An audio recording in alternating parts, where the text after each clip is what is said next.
ഇന്ന് നമുക്ക് നല്ലൊരു കടുമാങ്ങ കറിയുടെ റെസിപ്പി ആയാലോ.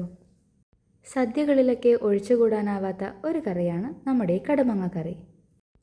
അതിനായി ചെറിയ 2 മാങ്ങ ചെറുതായി അരിഞ്ഞതും, അരമുറി തേങ്ങ ചിരവിയതും, കടുക് വറുക്കാൻ ആവശ്യമായ ചുമന്നുള്ളി, വറ്റൽമുളക്, കറിവേപ്പില, 4 പച്ചമുളക് ചെറുതായി അരിഞ്ഞതും തയ്യാറാക്കി വയ്ക്കുക.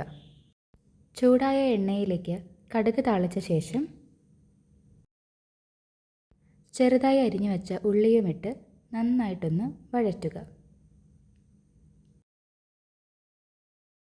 ഇതിലേക്ക് എടുത്തു വച്ചിരിക്കുന്ന വറ്റൽമുളകും കറിവേപ്പിലയും ആവശ്യത്തിന് ഉപ്പുമിട്ട് അരിഞ്ഞു വച്ചിരിക്കുന്ന പച്ചമുളകുമിട്ട് നല്ലോണം വാടുന്നത് വരെ ഇളക്കുക. ഇതിലേക്ക് 1/2 സ്പൂൺ മഞ്ഞൾപ്പൊടിയും 1/2 സ്പൂൺ മുളക് പൊടിയുമിട്ട് ഇളക്കുക. ഇതിലേക്ക് അരിഞ്ഞു വച്ചിരിക്കുന്ന മാങ്ങയും ആവശ്യത്തിന് ഉപ്പും ചേർത്ത് നല്ലോണം ഇളക്കി യോജിപ്പിക്കുക.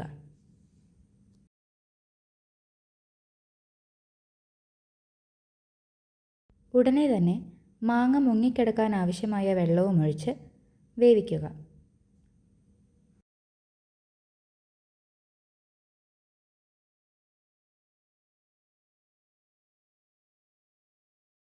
മാങ്ങ വേവുമ്പോഴേക്കും ഇതിനാവശ്യമായ അരപ്പ് നമുക്ക് തയ്യാറാക്കാം.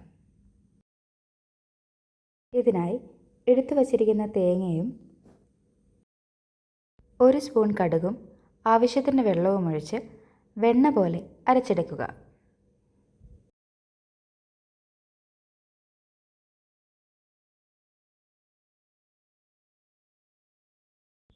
വെന്ത് വന്ന മാങ്ങയിലേക്ക് ഈ അരപ്പ് നമുക്ക് ചേർത്ത് കൊടുക്കാം.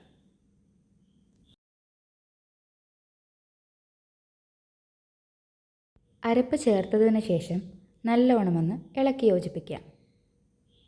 പ്രത്യേകം ശ്രദ്ധിക്കുക, അരപ്പ് ചേർത്ത് കഴിഞ്ഞാൽ കറി അധികം തിളപ്പിക്കരുത്. അങ്ങനെ നമ്മുടെ കടുമാങ്ങ കറി ഇവിടെ തയ്യാറായിട്ടുണ്ട്. ഇത് നല്ല ചൂട് ചോറിലേക്ക് കുറച്ച് അച്ചിങ്ങ തോരനും അവിയലും പിന്നെ നമ്മുടെ ഈ കടുമാങ്ങ കറിയും ഉണ്ടെങ്കിൽ 2 പ്ലേറ്റ് ചോറ് നമുക്ക് ഉണ്ണാൻ പറ്റും. അത്ര സ്വാദിഷ്ടമായ ഒരു മാങ്ങാക്കറിയാണ് ഇത്. അപ്പോൾ നമ്മുടെ ഈ കടുമാങ്ങ കറി എല്ലാവർക്കും ഇഷ്ടമായെന്ന് വിചാരിക്കുന്നു. എല്ലാവരും ഈ കറി ഒന്ന് ട്രൈ ചെയ്ത് നിങ്ങളുടെ അഭിപ്രായങ്ങൾ കമൻറ്റ് ബോക്സിൽ അറിയിക്കുക. അപ്പോൾ നിങ്ങൾക്ക് വീഡിയോ ഇഷ്ടമായാൽ ഒന്ന് ലൈക്ക് ചെയ്ത് സപ്പോർട്ട് ചെയ്യണേ. അടുത്ത വീഡിയോയുമായി വീണ്ടും കാണാം.